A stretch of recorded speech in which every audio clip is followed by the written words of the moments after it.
Olá, meus queridos, tudo bem com vocês? Bem-vindos a mais uma aula de física. Nessa aula nós vamos falar sobre um assunto muito bacana, um assunto muito visível, que é sobre a ótica, a introdução à ótica, os passos iniciais. Existem dois ramos da física que estuda a ótica. Tem a ótica geométrica, que vai usar elementos de geometria, né, de matemática, para fazer estudo de, por exemplo, prismas, espelhos, lentes, e tem um outro ramo da ótica, que é a ótica física, que aí vai estudar outros conceitos que eu vou dizer em vídeos depois, certo? Vamos começar com a ótica geométrica. A gente vai lembrar, claro, falando de ótica, eu preciso falar de luz, eu preciso falar de onda magnética. O que seria uma onda magnética? A luz. A onda eletromagnética é a luz. E por que tem esse nome onda eletromagnética? Porque, primeiro, é uma onda. A luz eu posso considerar como sendo uma onda, né? Você vai, talvez, estudar em ondulatória como que é uma onda, quais são as características de uma onda, quais são os fenômenos ondulatórios. Por exemplo, o som é uma onda também, só que é uma onda de natureza diferente da luz. O som é uma onda mecânica, a luz é uma onda eletromagnética. E essa onda ela é eletromagnética porque ela tem dois campos oscilatórios, um campo elétrico juntamente com o campo magnético, e esses dois campos oscilando juntos, se propagando juntos, dão origem à onda eletromagnética, tá? Para o estudo da onda eletromagnética, nós usamos uma espécie de diagrama aqui, o espectro eletromagnético. O espectro eletromagnético ele vai mostrar quais são as diferentes frequências de todo tipo de luz que existe, né? A gente pode chamar de luz, né, todo o espectro.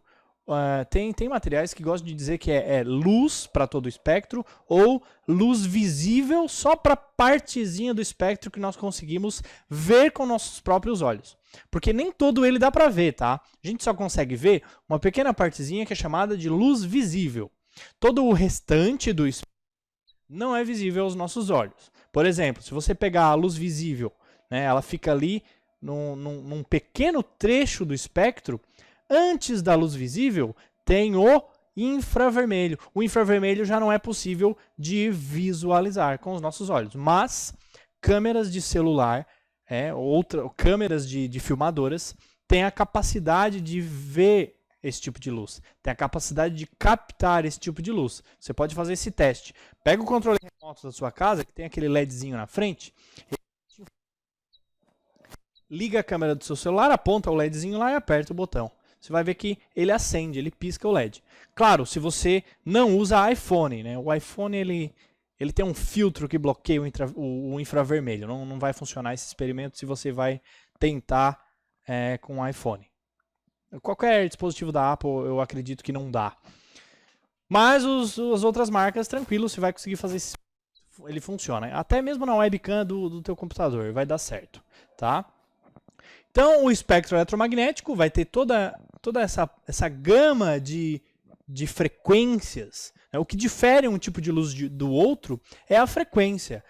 Luzes com frequência menor, frequência menor, tem grande comprimento de onda. E a gente coloca lá no início do espectro. Grande comprimento de onda, e aí vai diminuindo o comprimento de onda e aumentando a frequência.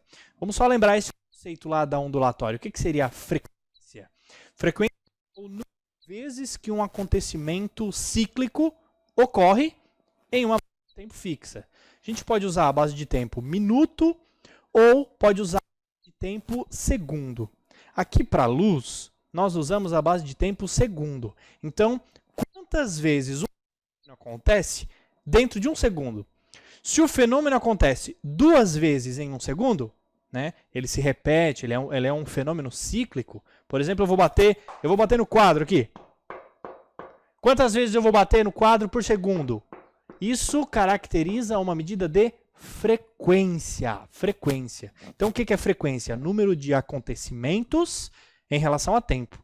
Se a base de tempo é segundo, essa frequência será medida em hertz. Você já ouviu falar em hertz? Megahertz, kilohertz, gigahertz, são valores múltiplos, né, do hertz. Essa é uma medida de frequência. E essa frequência, essa medida de frequência em Hertz, ela significa que a base de tempo é o segundo. Então o que significa 2 Hz? Significa que essa onda vai fazer uma ondulação que oscila 2 vezes em um segundo. 3 Hz, 3 vezes em um segundo. Tá? As frequências para a luz são frequências bastante altas. Vocês podem ver depois no diagrama do espectro eletromagnético, são frequências bem grandes, ok? Chegando na frequência do visível.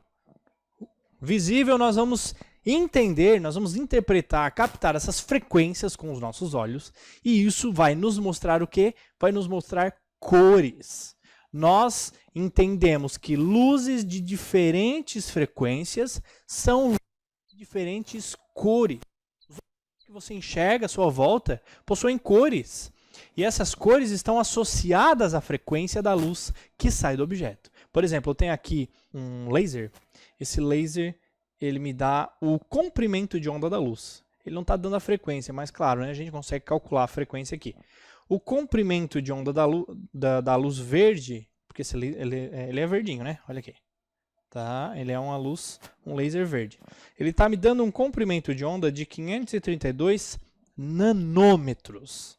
532 nanômetros, ou seja, o que é nanômetro? Nano é um tabelinha de base 10, e ele significa 10 elevado a menos 9. Então aqui eu tenho 532 vezes 10 menos 9, tá? É um número muito, muito pequeno. Se eu aumentar demais o comprimento de onda, indo na direção do vermelho, aumenta um pouco mais o comprimento de onda, aí ele passa para o infravermelho, né? E aí eu não vejo mais.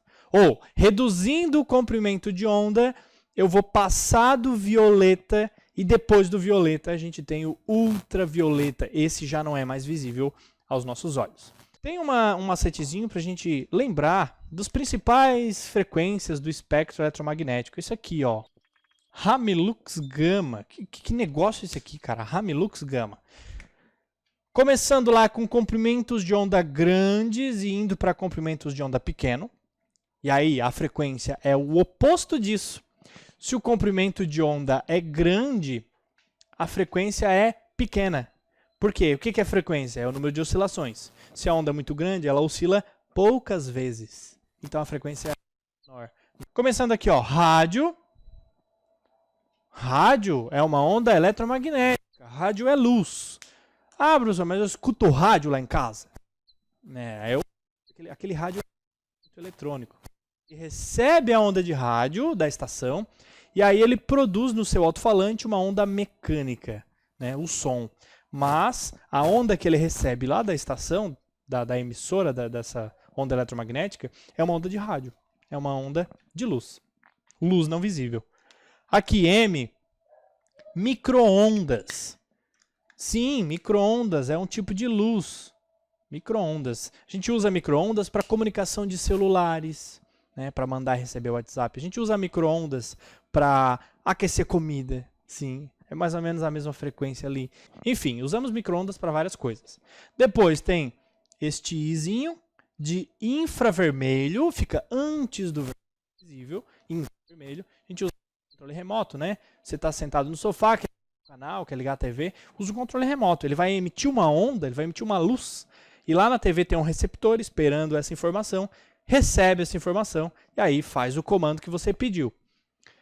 Este Lzinho é de luz, luz visível, né? Luz visível aqui vai ter as cores que nós entendemos como sendo o arco-íris, as cores do arco-íris, as cores do espectro visível.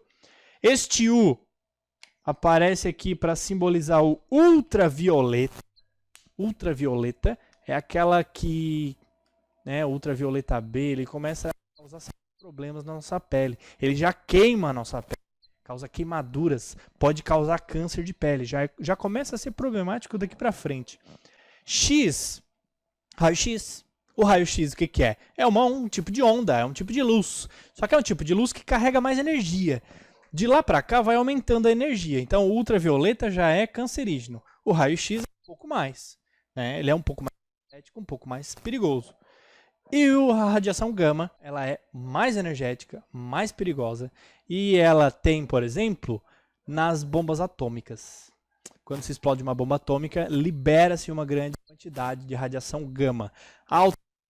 Ionizante. Você lembra o que é um íon? Lá da aula de química. O que é um íon? Quando você pega uma molécula eletricamente estável e separa em duas partes, você divide a molécula. E aí você ioniza. Ou você arranca o elétron, ou você quebra em duas partes. Tanto faz, né? Você pode arrancar um elétron ou doar um elétron. E aí você tem dois tipos de íons diferentes. Tem o cátion, tem o ânion. Lembrou? Lembrou? Então, do ultravioleta para frente, falando de aumentar a frequência, do ultravioleta para frente, nós chamamos essas radiações, essas luzes, de luzes ionizantes. Ou seja, é um tipo de luz que já tem capacidade para arrancar elétron, para dividir a molécula ao meio. E isso vai fazer com que a molécula ela estrague. Se essa molécula faz parte da tua pele, você está estragando a molécula da tua pele. Por isso o câncer, por isso o problema. Tudo bem? Vamos falar de fontes de luz agora. Existem dois tipos de fontes de luz. Sim, existem as fontes de luz classificadas como primárias. Fontes de luz primárias. Eu vou te dar um exemplo aqui, ó. Uma fonte de luz primária, uma lanterna. Lanterna, fonte de luz primária. Então eu vou classificar uma fonte de luz através da capacidade de emitir luz própria. E aqui, ó, a gente já vai tomar cuidado do seguinte. A gente vai tomar cuidado de que a luz que eu vou me referir para estudo da ótica geométrica é só essa. Só a luz visível. Olha só, estourou o branco ali na câmera. A gente só vai se interessar pela luz visível. Só a luz que nós conseguimos enxergar com os próprios olhos. Então, toda essa classificação daqui para frente, de fonte de luz, meio de propagação, né, vai ser para a luz visível. Então, fonte de luz primária, qual é? Aquela que emite luz própria. É isso. Ponto. Definição feita. Fonte de luz primária, aquela que emite luz própria. E aí nós temos vários exemplos. Fogo, o próprio sol, lâmpadas acesas. Não, lâmpadas acesas, se for apagada, não vai ter a emissão de luz própria. Fechou? O laser também. Enfim, qualquer tipo de lanterna, qualquer tipo de dispositivo que emite luz própria vai ser uma fonte de luz primária. E essa luz tem que ser na faixa de frequência da luz visível, tá? Lembrando disso. Se eu consigo enxergar com os meus olhos, eu estou olhando para o objeto e ele emite luz, então ela é uma fonte de luz primária. Qualquer material pode se transformar em uma fonte de luz primária, se for aquecido. Você tenta pensar num metal, um pedaço de ferro. Aquece o metal, começa a aquecer, aquecer, aquecer. Quando ele chega nos 1000 graus Celsius, dali para cima, ele já começa a emitir luz visível. Ele começa a emitir luz na faixa ali do vermelho e vai aumentando, né? Vai subindo aqui as escalas, vai para o vermelho, um laranja claro, tá? Dependendo da temperatura. Então, um metal aquecido, acima de 1000 graus Celsius, 1100, também é uma fonte de luz primária. O que seria uma fonte de luz secundária? Fonte de luz secundária é aquela que reflete a luz proveniente das primárias. Como assim? Eu, nesse momento, eu sou uma fonte de luz secundária. Eu sou um objeto iluminado. Vem a luz lá da lâmpada, reflete na minha pele e para a câmera que me grava. Então, eu estou somente refletindo a luz de outros corpos. Quem está produzindo a luz? As fontes primárias. E quem está refletindo a luz? As fontes primárias. Ponto, definição completa. E aí os exemplos vão ao infinito. Qualquer objeto que reflete luz será secundária. Qualquer objeto que emite luz própria serão primários. Meios de propagação. Vamos falar dos meios de propagação agora. Eu tenho aqui um meio de propagação. E este meio de propagação é o transparente. Transparente é bem bacaninha de entender, porque a luz ela passa coerente. Olha só, eu coloco esse objeto na frente e você ainda consegue ver a imagem do lado de trás. A minha imagem ainda está sendo visível, porque a luz atravessa este meio de propagação, A luz atravessa de maneira coerente, não sofre nenhum desvio, né, que vá fazer os raios não serem paralelos. Então, meio de propagação transparente é aquele que deixa a luz livremente, de maneira coerente, bonitinho, tranquilinho. O que seria um meio de propagação translúcido? Meio de propagação translúcido é aquele que a luz até ela passa. A luz ela vai passar, mas ela não passa coerente, ela não passa bonitinha como este material aqui, né? Você não consegue ver atrás do objeto, atrás do meio de propagação. Por exemplo, papel. Papel é um meio de propagação translúcido para a luz. Porque você vê a luz passando, mas não consegue ver a imagem atrás. Ó, você não consegue me ver atrás da folha. Embora a luz do meu corpo esteja atravessando a folha, você não vê direito, né? A folha está fazendo o quê? Ela está espalhando essa luz. A luzinha do laser aqui, eu vou acender perto da câmera. Ó, você está vendo? Um pontinho. Aqui tem muita luz branca, não vai dar para ver direito. Deixa eu tentar aqui. Ó, tá passando a luz. Então, este é um meio de propagação que a luz consegue passar. Mas ela não passa de maneira coerente, como no vidro, como no ar, como na água limpa. E o que seria um meio de propagação opaco? Meio de propagação opaco é aquele que bloqueia completamente a luz. A luz não vai passar. O meu corpo, por exemplo, é opaco à luz. Eu coloco o laser, né, e ele não vai lá para o quadro, ó, não vai. Diferente do vidro. Ó, a luz passa pelo vidro, não passa pela minha mão. Passa pelo vidro, não passa pela minha mão. Então a minha mão é um meio de propagação opaco, a luz não passa. O vidro é um meio de propagação transparente. E o translúcido, tem mais exemplos? Tem o box de banheiro. O próprio vidro, quando ele recebe vapor de água e condensa e forma aquelas gotículas, ele se torna um pouco translúcido. A luz ela passa feia, ela não passa coerente. Olha só. Mais ou menos. Deu para perceber, né? Deu para ter como exemplo os 3 meios de propagação. O que é um meio de propagação mesmo? É um caminho por onde a luz vai passar. Simplesmente isso. E, por último, nessa aula nós vamos falar dos princípios da ótica geométrica. O que seriam os princípios da ótica geométrica? São 3. Começando com propagação retilínea. Este princípio dirá o seguinte: todo raio de luz vai se propagar em linha reta. E ponto. Posso usar esse laser como exemplo. Você consegue ver que ele forma um rastro. Ó, ele forma um rastrinho. Deixa eu ver. Talvez se eu apagar a luz dê pra ver. Deixa eu ver se dá pra... Apagando a luz vai dar pra ver alguma coisa? Ah, agora dá pra ver melhor, ó. Ele forma uma linha aqui, ó. E essa linha é reta. Esse é o princípio da propagação retilínea da luz. A luz propaga em linha reta. Dá até para usar esse princípio para construção civil. Usa o laser como régua. Funciona super. Princípio da independência dos raios de luz. O que esse princípio te diz? Ele te diz que 2 raios de luz, é um raio de luz que vem de uma fonte A, outro que vem de uma fonte B, cruzam um pelo outro, eles vão se interceptar e nenhum interfere com o outro, não acontece nada. Por exemplo, eu vou acender a luz dessa lanterna aqui e jogar ela de cima para baixo, na diagonal assim. Agora eu vou acender a luz desse laser aqui, ó, pra ver que está aceso, e vou jogar ele na outra diagonal.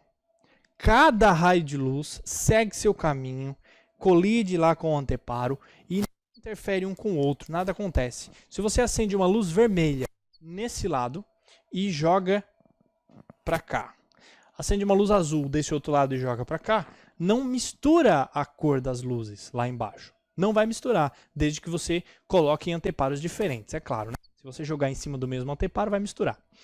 Joia?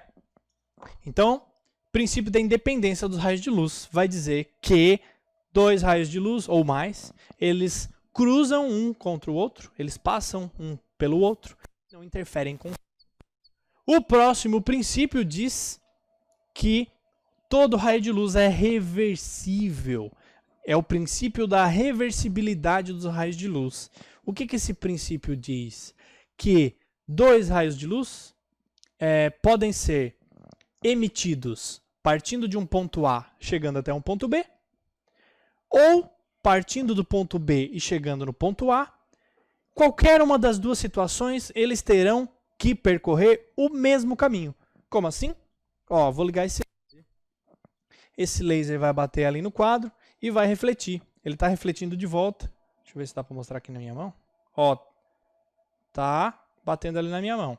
Então ele sai desta minha mão, tá saindo deste lado do laser, da fonte, tá batendo no quadro e colidindo na minha outra mão. Se eu troco o laser de lado e faço o mesmo experimento, eu não vou conseguir fazer isso agora, né? Ah, ali, consegui.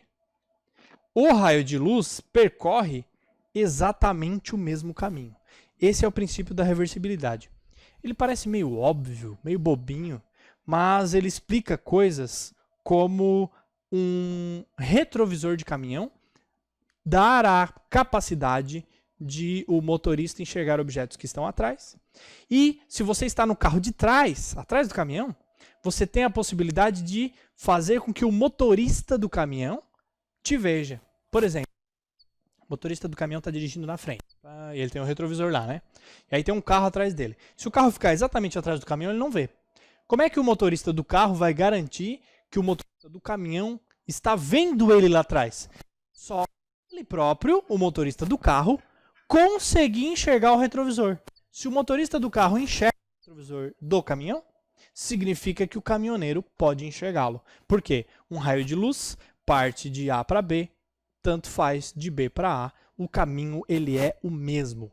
Então, se você está enxergando alguém, esse alguém também pode te enxergar. Essa é uma possibilidade estabelecida pelos princípios da ótica geométrica. Tranquilo?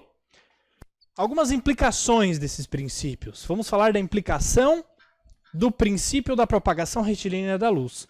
Uma das implicações é a produção de sombras. Nós podemos produzir sombras porque a luz não faz curva, justamente. Se a luz ela só viaja em linha reta e você coloca um objeto que vai bloquear a luz, um meio de propagação que é opaco, atrás desse objeto será produzida uma região que não chega a luz, e a que não chega a luz é chamada de sombra. Eu vou produzir uma sombra aqui, olha só. Tá vendo?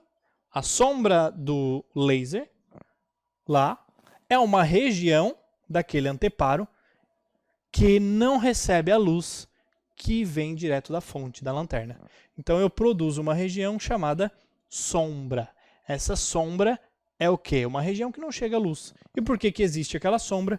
Justamente porque a luz viaja em linha reta. Ela não vai contornar o obstáculo. Se ela viaja em linha reta, aquela sombra é possível de existência. Fechou? Nas próximas aulas nós falaremos mais sobre a ótica geométrica, falaremos mais sobre espelhos, sobre lentes, enfim, sobre vários outros aspectos importantes. Um abraço para todos vocês, fiquem seguros e até a próxima. Valeu!